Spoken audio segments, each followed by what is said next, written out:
ఇవాళ మనకి common problem ఏందంటే చాలామంది దగ్గు సమస్యతో బాధపడుతున్నారు. ఇది ఎక్కువ మందిలో పొడి దగ్గు.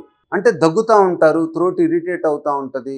కఫం ఏమి ఉండదనమాట. ఒకసారి వస్తే ఆ దగ్గు గూడా తొందరగా తగ్గట్లేదంటారు. చాలామందికి గూడా 15-20 రోజులు, నెల రోజులు గూడా ఉంటా ఉంటది. ఆ తర్వాత కూడా కొంతమందికి కంటిన్యూ అవుతా ఉంటది. ఇందులో గూడా కొంతమంది నైట్ బాగా సఫర్ అవుతా ఉంటారు.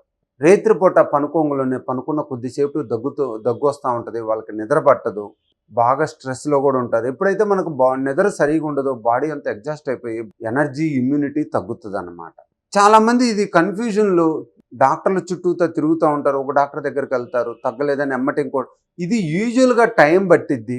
ఎప్పుడైనా కూడా మనం ట్రీట్మెంట్ తీసుకునేటప్పుడు మంచి డాక్టర్ దగ్గర ఎక్కువ రోజులు అవసరమైతే ట్రీట్మెంట్ తీసుకుంటా ఉండి, వాళ్ళు చెప్పిన జాగ్రత్తలు ఫాలో అవుతూ ఉంటే తగ్గుద్దనమాట.